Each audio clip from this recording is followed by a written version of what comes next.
လွန်ခဲ့တဲ့6နှစ်ကကျွန်တော်လက်နဲ့ကိုယ်တိုင်ဆွဲဖြစ်ပစ်ခဲ့တာတခရိုင်လုံးမှာပထမရခဲ့တဲ့တက္ကသိုလ်ဝင်ခွင့်စာကိုလေအကိုကြီးကမြို့တက်ပြီးအိမ်ဝယ်လက်ထက်ချင်တယ်မလက်ကနိုင်ငံသားသွားပြီးပညာသင်ချင်တဲ့သူတို့ကလူအထက်တန်းစားတွေဖြစ်ချင်ကြတယ်ဆိုတော့လေကျွန်တော်ကပဲလူအကြီးလုပ်ပြီးသူတို့ချိန်နှင်းတက်ဖို့လေကားတစင်ဖြစ်ပေးခဲ့တာပေါ့အလုပ်တွေအများများနေတာလားခဏလောက်နားပါဦးမင်းကိုပွင့်ပွင့်လင်းလင်းပဲမေးပါရစေအခုဝက်ဈေးကွက်အခြေအနေကတကယ်တော့ဘယ်လိုရှိလဲငါစီမှာဝက်အကောင့်30ရှိတယ်အခုပဲရောင်းလိုက်ရမလားဒါမှ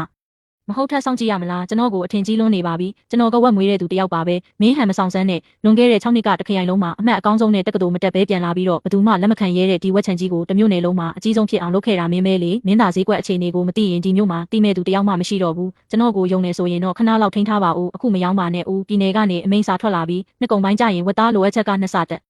လာလိမ့်မယ်ဝက်ဆေးကအနည်းဆုံး2ဆလောက်ခုန်တက်သွားမှာအခုရောင်းလိုက်မယ်ဆိုရင်တော့ရွှေတုံးကိုခဲအိုနဲ့လဲတယ်လို့ဖြစ်သွားလိမ့်မယ်သူကတက်မယ်လို့ပြောရင်တက်မှာပဲမင်းတော့ကန်ထူးပြီဟဲ့ကျွန်တော်လဲကိုဘာသာကိုတွက်ချက်ကြည့်ထားတာပါရှင်ကျမကိုဘယ်တော့လက်ထက်မှာလဲယောက်ျားလေးဘက်ကတင်တောင်းငွေ800ပေးတယ်အချုပ်ဆက်လဲပါတယ်တဲ့ကျမကောရှင်နဲ့တွဲလာတာ3နှစ်ရှိပြီတိကျတဲ့စကားတခွန်းတောင်မပြောသေးဘူးမလောပါနဲ့ဦးနောက်လာဆိုရင်နောက်ဆုံးလက်ကျန်ဝက်အုပ်ကြီးကိုရောင်းရတော့မယ်အနည်းဆုံး9000လောက်မြတ်မယ်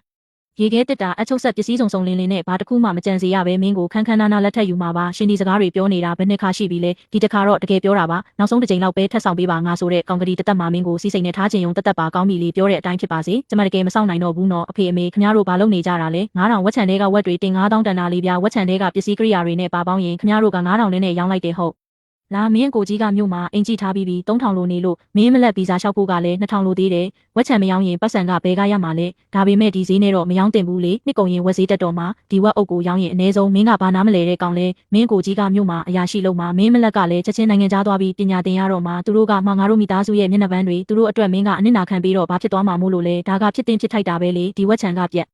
စီးနေတဲ့အခြေအနေကနေကျွန်တော်တယောက်တည်းရုန်းကန်ပြီးပြန်ထောင်ထားခဲ့တာပါတက္ကသိုလ်ဝင်ခွင့်ကိုလည်းကျွန်တော်အနစ်နာခံခဲ့တယ်တက္ကသိုလ်တက်ဖို့ကိုလည်းကျွန်တော်ပဲလက်လွတ်ခဲ့တယ်ငါမှာတော့အ ਨੇ ဆုံးရောင်းဖို့ကဆက်ခွေတွေရှိသေးတယ်မနှက်ဖြန်ကျွန်တော်မြို့လေကောင်မှာစိုင်ဖွင့်မလို့ဘာရောင်းမှာလဲဝက်သားကင်ရောင်းမှာဝက်သားကင်မင်္ဂလာပါမင်းအိတ်ထဲမှာပတ်စံရှိလို့လားဒါပေမဲ့ကျွန်တော်မှာလက်ရရှိတယ်လက်ရရှိတာနဲ့ပဲထမင်းစားလို့ရမလားမင်းရဲ့ကဆက်ခွေတစ်ခွေကိုဘလောက်နဲ့ရောင်းတာလဲရင်းနှီးရတာကရောတနေ့ကိုဘယ်နှစ်ခွေရောင်းရလဲရောင်းရတာကနှစ်ရွယ်ရင်းနှီးရတာ10ပြားအခြေအနေကောင်းရင်အခွေနှစ်ဆက်မကောင်းရင်တစ်ခွေတောင်မရောင်းရဘူးမင်းစိုင်ဖွင့်တဲ့နေရာကဘယ်မှာလဲကုန်တိုက်ကြ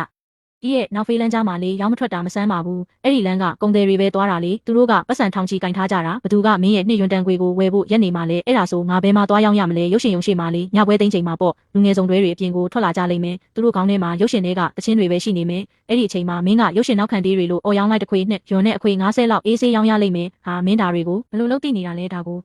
target customer အရှာရဲလို့ခေါ်တာပစ္စည်းကိုတကယ်ဝယ်ခြင်းတဲ့သူစီရောင်းရတာလေအကိုဖန်နောက်တစ်ခေါက်ပြန်ပြောပြပါဦးမနက်ဖြန်ကျွန်တော်မျိုးလေကောင်လမ်းစုံမှာဝက်သားကင်ဆိုင်ဖွင့်မယ်ဒီနေရာကမနက်တိုင်းဈေးတယ်တွေနေ့လေစက်ယုံစင်းတဲ့သူတွေညဘက်ညဈေးကလူတွေနဲ့လူစီချောင်း3ခုရှိတယ်ဒီဒီဇိုင်းနဲ့တင်နာမည်ကြီးဖို့6လတောင်မကြစေရဘူးတစ်မျိုးလုံးကလူတွေကျွန်တော်ဝက်သားကင်ကိုစားဖို့တန်းစီနေရစေမယ်မင်းတီပြောနေတာလားကျွန်တော်လင်ဖန်ဆိုတဲ့ကောင်ကတနိုင်ငံလုံးမှာဝက်သားကင်အကောင်